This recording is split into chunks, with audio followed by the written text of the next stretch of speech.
ঈশ্বর আমাদেরকে অনেক কিছু দিয়ে থাকে, সুখের পাশাপাশি দুঃখ, হাসির পাশাপাশি কান্না।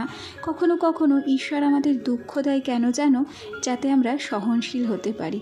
আবার কখনো কখনো ঈশ্বর আমাদের জীবনে ব্যর্থতা নামিয়ে দেয় যাতে আমরা জীবন সংগ্রামে জয়ী হতে পারি। ঈশ্বর কখনো কখনো আমাদের একা করে দেয়, কেন বলো তো? সেটা আমাদের সচেতন করে দেওয়ার জন্য। আর তারপর কখনো কখনো ঈশ্বর সব কিছু দিয়ে আবার সব কিছু ছিনিয়ে নেয়। সেটা কেন করে জানো? সেটা হচ্ছে ভগবানের দয়ার মূল্য বোঝার জন্য। আবার কখনো কখনো ঈশ্বর কিন্তু আমাদের দুর্বল করে তোলে, তবে সেই দুর্বলটা কেন করে দেয় জানো? যাতে আমরা শক্তিশালী হয়ে উঠতে পারি। জীবনে উত্থান পতন থাকবেই, ভগবান সব দিক থেকে সব রকমভাবে আমাদের পরীক্ষা নেবেন, আর সেই পরীক্ষায় উত্তীর্ণ হওয়ার পথ তিনিই কিন্তু আমাদের দেখাবেন। যাই হোক, আরও অনেক গল্প হবে তোমাদের সাথে, আছি তো 9-10 মিনিট না, তার আগে নিজের পরিচয়টা দিয়ে নিই। নমস্কার, কেমন আছো সবাই? আশা করছি সবাই খুব ভালো আছো, আর আমিও ভালো আছি। আজকে আমার আরও একটি নতুন ব্লগে তোমাদের সবাইকে অনেক অনেক স্বাগত জানিয়ে ব্লগটি শুরু করছি, আর আশা রাখছি ব্লগটি তোমাদের ভালো লাগবে। তো হ্যাঁ, বলছিলাম না যে ঈশ্বর আমাদের এটা দেয় সেটা দেয়, তার সাথে এই লোভী জীবটা আর মনটাকেও দিয়েছে অসুবিধা থাকা সত্ত্বেও। এই যে দুধ চা খাওয়ার জন্য আমরা অনেকেই আছি, চা পছন্দ করি, দুধ চা পছন্দ করি। কেউ কেউ দেখবে দুধ চা না হলে খেতেই পারে না। সুবিধে অসুবিধে অসুস্থতা যতটা যাই থাক, দুধ চা খেলে যে ক্ষতি হয় তাও আমরা জানি, তবুও আমরা আমাদের লোভ সংবরণ করতে পারি না। আর আমি ঠিক তাদের খাতাতেই পড়ি। সকাল সকাল দুধ চায়ের লোভ সামলাতে পারিনি, সেই জন্য 2 কাপ দুধ চা করে নিয়েছি। 1 কাপ দিদাকে দিয়েছি আর 1 কাপ নিজে খেয়ে নিয়েছি। ওদিক থেকে গতকালকে বাবা নিয়ে এসেছিল ছেলেদের জন্য বিস্কুট, মানে আমার ছেলে এবং আমার বোনের ছেলেদের জন্য। বিস্কুটগুলো খুলে রেখেছিলাম সকালবেলা একটু একটু করে। তো এ পর্যায়ে আবার বলি লোভের কথা। এই যে বিস্কুটগুলো বাবা এনেছে আমার ছেলেদের জন্য, এগুলো ছেলেরা খাওয়ার আগে আমরাই নিজেরাই খেয়ে ফেলি, বুঝতে পারছো? তাহলে বাচ্চাদের খাবারগুলোতেও আমাদের এত নজর যায়। যাক সে কথা। এবার ওই যে বিস্কুটগুলো বয়েমে ভরে তারপর সোজা চলে এলাম এ ঘরটাতে। তোমাদেরকে গতকাল বলেছিলাম না যে বিছানা আমি কিন্তু প্রত্যেক দিন ঘুম থেকে ওঠার সাথে সাথে গুছিয়ে ফেলি। তো আজকে না অনেকটা দেরি হয়ে গেছে উঠতে গো, সেই জন্য বিছানাটাও না ঝাড়ঝুট দিতে আমার দেরি হয়ে গেল। আর সকাল সকাল ঘুম থেকে ওঠার আগেই দিদা দুধ দিয়ে গেছিলো, তো আগে ভাবলাম দুধটাকে জাল দিয়ে নিই, ছেলেকে খাইয়ে নিই, তারপর ধীরে সুস্থে বিছানা গুছিয়ে নেব। এলাম একটু কলপাড়ের দিকে। দেখো, আমাদের গ্রামে এখনও কিন্তু এরোর বাড়ি থেকে জল নিয়ে যাওয়ার প্রচলন রয়েছে। আসলে এই গ্রামে সবাই জানে যে আমাদের কলের জলটা খুবই ভালো, সেই জন্য অনেকেই আসে আমাদের বাড়িতে জল নিতে। তো আমিও কলের পরে জল নিতে এসেছিলাম, ভেবেছিলাম এই মানি প্ল্যান্টগুলোকে জল দেব। তো আমি আসার আগে কাকিমা এসে জল নিয়ে গেল, তাতে করে আমার সুবিধে হলো, বেশ ঠান্ডা ঠান্ডা জল মানি প্ল্যান্টগুলোতে দিতে পারবো। জানে তো, গোবর সার দিয়ে এই মানি প্ল্যান্টগুলো লাগানোতে খুব তাড়াতাড়ি না এরা গ্রো করছে। জানো, জীবনে পারবো না বলে কোনো কিছু হয় না। ভেবেছিলাম আমার দ্বারা হয়তো এই মানি প্ল্যান্টগুলো গ্রো করানো সম্ভব হবে না, আমার দ্বারা এই গাছগুলো হয়তো বাঁচানো যাবে না, আমি হয়তো পারবো না এগুলোকে বাঁচাতে। কিন্তু শেষ পর্যায়ে গিয়ে দেখলাম যে আমি পেরেছি।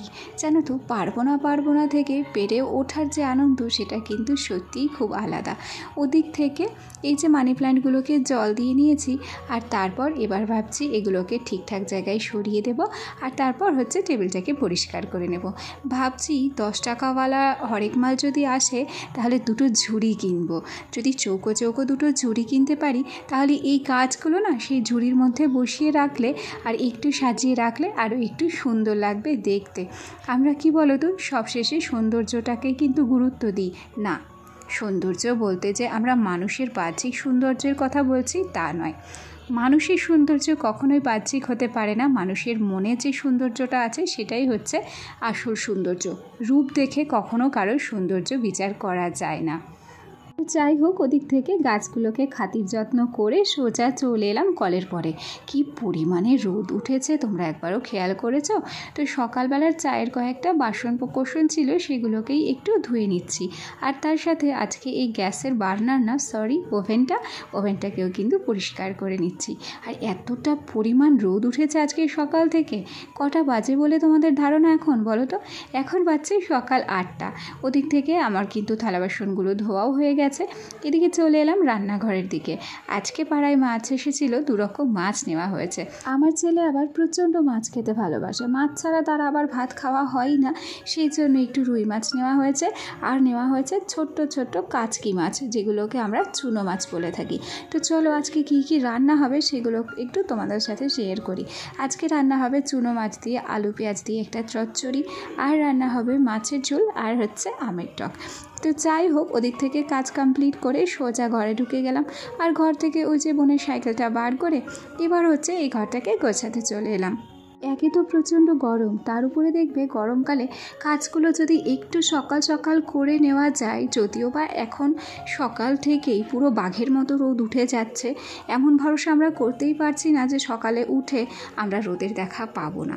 আমরা ওঠার আগেই রোদ দেখছি উঠে রয়েছে। তবুও গরমকে তোয়াক্কা না করে যদি একটু সকাল সকাল সমস্ত কাজগুলো কমপ্লিট করে রাখা যায়, তাহলে কি হয় জানো তো, সেই প্রচণ্ড চাঁদি ফাটা দুপুরবেলা রোদের মধ্যে ঘুরে ঘুরে আর কোনো কাজ করতে হয় না।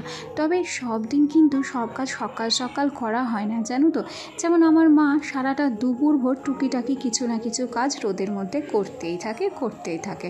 আমরা হাজার বারণ করার সত্ত্বেও কিন্তু তার কাজের পরিমাণ একটু হলেও কমে না। তবুও আমরা যদি 2 বোন থাকি না, একটু হলেও কাজে হেল্প করার চেষ্টা করি। তবে আমি কি বলো তো, এই যে ঘরটা, এটাও কিন্তু আমার একটা ছোট্ট সংসার জানো তো। আমি আসার পর এই ঘরটাকে পুরোপুরি নিজের দায়িত্ব নিয়ে পরিষ্কার পরিচ্ছন্ন করে রাখি। আর আমার মনে হয় কি, এটা আমার একটা সংসার ছাড়া অন্য কিছুই নয়। যতই আমার বাবার বাড়ি হোক না কেন, দেখবে এই ঘরটাকে আমাকে কিন্তু দায়িত্ব আর কর্তব্যের সাথেই পরিষ্কার পরিচ্ছন্ন করে রাখতে হয়। সুতরাং আমার যে একটা সংসার, তা আমি কখনোই বলতে পারি না।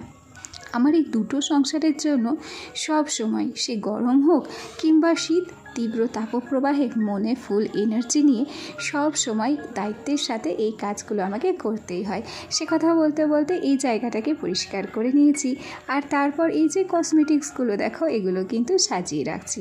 আর প্রত্যেক দিন যখন স্নান করে এখানে আসি, প্রত্যেক দিনই এই জায়গাটা অগোছালো হয়। হয় আমার দ্বারা হয়, না হলে আমার বোনের দ্বারা হয়, কারোর না কারোর দ্বারা অগোছালো হয়ে থাকে। আর সেটাকেই কিন্তু আমি প্রত্যেকটা দিনই গুছিয়ে রাখতে চেষ্টা করি।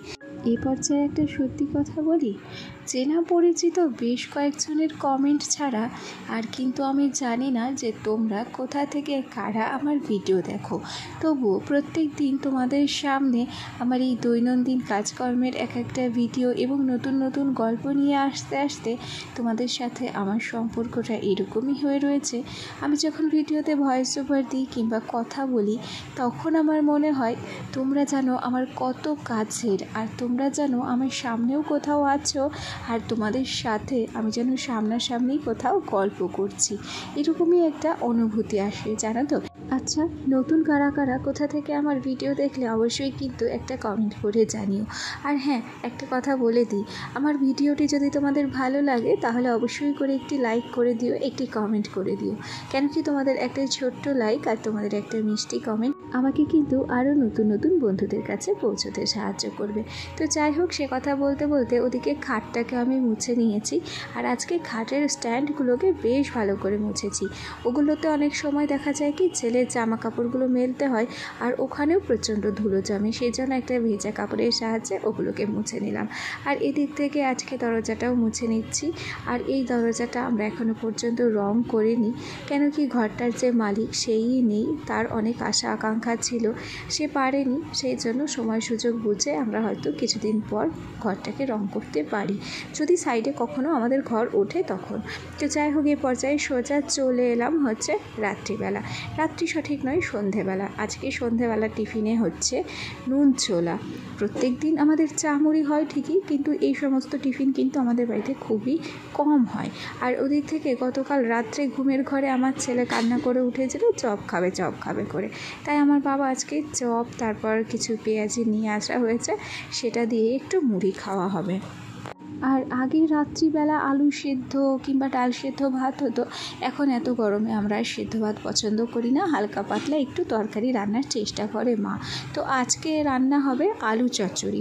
আর আর সাইডেই দেখো আলু চচ্চড়ির আলু, তারপর পেঁয়াজ লঙ্কা সমস্তটাই কেটে কুটে রেডি করা হয়ে গেছে। আর এই তো দেখো বলতে বলতে কিন্তু রান্না বসানো হয়ে গেছে। তাহলে আমার আজকের ভিডিওটা এখানেই শেষ করছি। ভিডিওটি ভালো লাগলে সাথে থেকো, টাটা।